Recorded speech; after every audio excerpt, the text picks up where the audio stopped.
confused after a conversation, or questioned your own reality, or felt emotionally drained by someone, you might be experiencing manipulation. And here's the thing most people don't realize. Manipulation isn't always obvious. It's not always loud or aggressive. Sometimes the most dangerous manipulation tactics are the quiet ones, the ones that make you question yourself instead of the person doing it. So today, I'm going to break down 6 dark psychology tactics that manipulators use, backed by neuroscience and behavioral psychology. But before we dive in, I want to be really clear. This video is for educational purposes only. If you recognize these patterns in your own life and it's taking a toll on your mental health, please reach out to a licensed mental health professional or counselor. Education is power, but healing takes support. And you don't have to navigate this alone. Okay, tactic 1, gaslighting. This is probably the most insidious manipulation tactic out there. Gaslighting is when someone makes you question your own reality, your own memory, your own perception of events. And here's why it works so well. Your brain's prefrontal cortex, or the part right here, the part responsible for decision-making and memory, struggles to distinguish between actual memories and suggested ones, especially when you're under emotional stress. So when someone repeatedly tells you, that never happened, or you're being too sensitive, or you're remembering that all wrong, then your brain starts to doubt itself. This exploits something called memory malleability. Your memories aren't fixed like video recordings. They're reconstructed every time you recall them. And a skilled gaslighter knows how to plant seeds of doubt during that reconstruction process. They deny saying something you clearly remember. They trivialize your feelings by calling you dramatic or oversensitive. They tell you everyone else thinks you're wrong. You constantly question your own memory. You apologize even when you're not sure what you did wrong, or you feel like you're going crazy. You just don't trust yourself anymore. So, how do you protect yourself? Well, first, trust your gut. If something feels off, it probably is. And seek external validation from someone you trust, friend or family member. Gaslighters love to isolate you because they know that outside perspectives breaks their spell. Remember, you are not crazy, and if you're constantly being told that you are, that's manipulation talking. Now, for more defense strategies for all of these tactics, check out my recent blog post. I'll add the link below.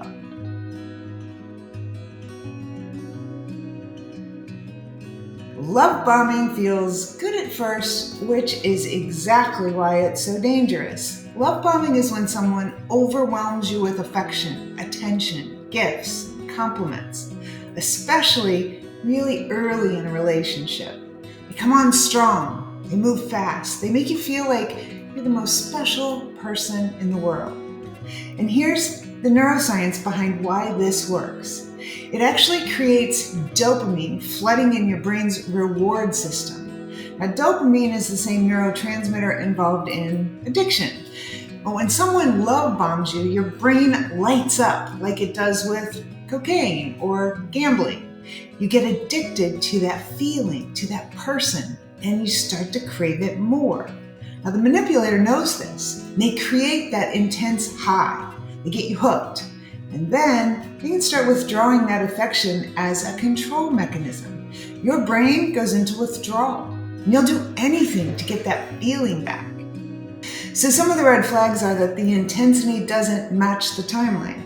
They get upset when you want to slow down. They start isolating you from friends and family, often disguised as, I just want you all to myself.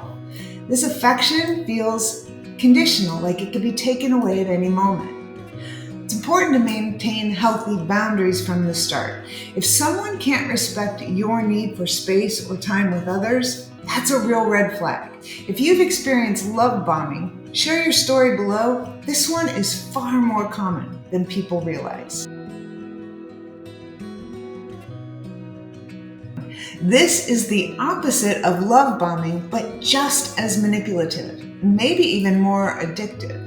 Breadcrumbing is when someone gives you just enough attention to keep you interested, but never enough to move the relationship forward. Like maybe they send flirty texts, or they like your posts, or they hint at future plans but never follow through. They're leaving you breadcrumbs, not a real meal. And here's why this is neurologically devastating. It exploits intermittent reinforcement, the most powerful schedule of reinforcement in behavioral psychology. This is the same mechanism that makes slot machines so addictive. When rewards are unpredictable, your brain's reward center, or the nucleus accumbens, goes into overdrive. It's constantly seeking that next dopamine hit. A breadcrumber gives you just enough. A late night text, a vague, hey, we should hang out sometime, a random compliment to keep your brain hoping for more. The unpredictability makes you more invested than if they were consistently present or consistently absent. Your brain becomes obsessed with solving the puzzle. When will they reach out? What do I need to do to get their full attention? This is manipulation through neurological exploitation of your reward system. They text you randomly after weeks of silence, just enough to reignite your interest. They make vague plans like, let's get together soon, but they never actually commit to dates. They send late night messages when they're bored or lonely, but they ignore you when you need some help or attention. They engage with your social media, but won't have real conversations. They're romantic one day, distant the next. Few red flags, you're always waiting for their next message. You feel anxious and uncertain about where you stand. You make excuses for their inconsistency. You feel like you're doing all the work in the relationship, and it never progresses. It stays in this perpetual almost state. Recognize that consistency equals respect. Someone who's genuinely interested will make a consistent effort. So set a boundary. If someone can't give you clear communication and follow through, they don't deserve you. Stop making excuses for their behavior. And here's the hard truth. Sometimes the best response to breadcrumbing is to stop picking up the crumbs. Don't prioritize someone who treats you like an afterthought.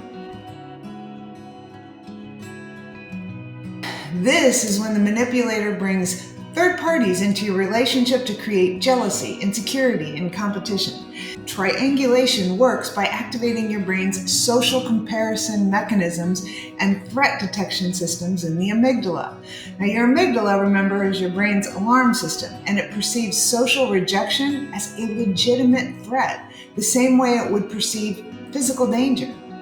Research shows that social rejection activates the same brain regions as physical pain. So when a manipulator compares you to their ex, to a coworker, to a friend, your brain literally experiences that as hurt. And here's the most insidious part. It makes you compete for their approval. You start trying to prove you're better than that third party, which gives the manipulator exactly what they want: control and validation. The manipulator positions themselves as the prize, and you're fighting to win them over. But in a healthy relationship, there's no competition. There's no third party being used as a weapon. Refuse to engage in comparisons. When they bring up a third party, redirect, this is between you and me. Let's talk about us. Recognize the pattern, and if they're constantly bringing other people into your conflicts, that's manipulation, not communication.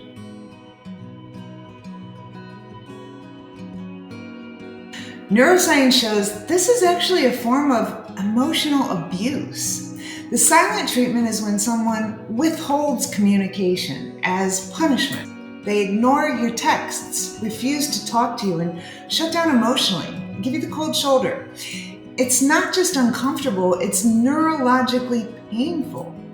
Research using fMRI brain scans show that social rejection activates and the dorsal anterior cingulate cortex. It's the same brain regions that process physical pain. Your brain literally cannot tell the difference between being ignored and being punched in the face. That's why the silent treatment feels so devastating. And in today's world, this also looks like ghosting, when someone just suddenly disappears without explanation, blocking or ignoring all contact. Ghosting delivers the same neurological punch as rejection because your brain craves closure and social belonging. And when that connection vanishes, it leaves a psychological void that the brain scrambles to fill with self-blame often. Did I do something wrong? Did I imagine that connection? The manipulator uses this because it's effective. It creates anxiety and it makes you chase them. It puts them in the power position. You're left wondering what you did wrong, trying to fix something you might not have even broken. And when they finally do talk to you again, you're so relieved that you'll accept their terms, their version of events, just to end the pain. This is emotional control through neurological exploitation. It's punishment without accountability because they can always claim they just needed space or were processing their feelings. Understand the difference between healthy space and the silent treatment. Healthy space includes communication, like, I need some time to process this, but can we talk about it tomorrow? The silent treatment includes no communication and no timeline. Set a boundary. I respect your need for space, but I need communication. So if you need time, can you tell me when we can reconnect? If they continue to use silence as a weapon, recognize it as emotional abuse. Don't chase them. Don't beg for their attention. And most importantly, do not accept this behavior as okay, because it is not.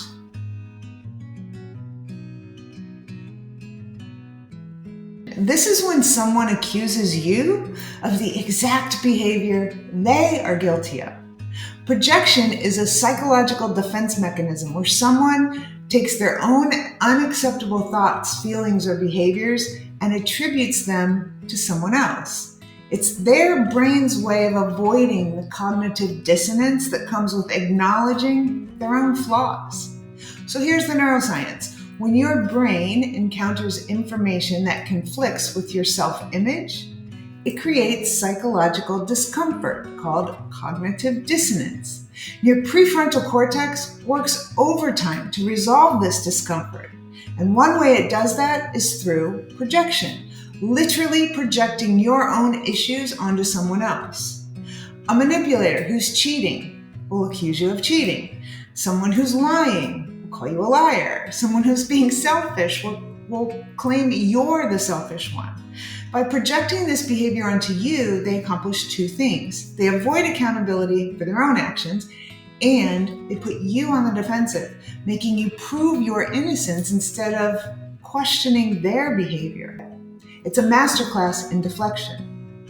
When you try to address their behavior, they immediately flip it back on you. Don't get trapped in defending yourself endlessly. State your truth once, very clearly and directly, and refuse to engage further. Here's a powerful reframe. Projection is a gift of information. When a manipulator projects, they're telling you exactly what they're guilty of. So pay attention. So there you have it. 6 dark manipulation tactics. Gaslighting, love bombing, breadcrumbing, triangulation, the silent treatment, and projection. Each one exploits your brain's natural wiring, your need for connection, your desire to be understood and valued. And these tactics work because they operate in the shadows. They rely on confusion, self-doubt, and isolation. But when you shine a light on them, when you understand the neuroscience behind why they work, they lose their power. For more real-world examples, red flags, and defense strategies for all of these tactics, be sure to check out my recent blog post. But here's the most important thing I want you to understand. Recognizing these tactics doesn't make you paranoid. It makes you informed. And that gives you power. Because once you can name what's happening, you can protect yourself from it. Lastly, remember this. Manipulators are skilled at what they do. They've often been practicing these tactics for years, but you have something they don't, and that's awareness and the willingness to change your situation. So reach out to trusted friends or family. Consider talking to a therapist who specializes in emotional abuse and manipulation. Document what's happening, and most importantly, trust yourself. Your feelings are valid. Your perceptions are real. You are not crazy and you're not too sensitive. You're not imagining things. If this video helped you, please give it a thumbs up and subscribe. Drop a comment below if you've experienced any of these tactics.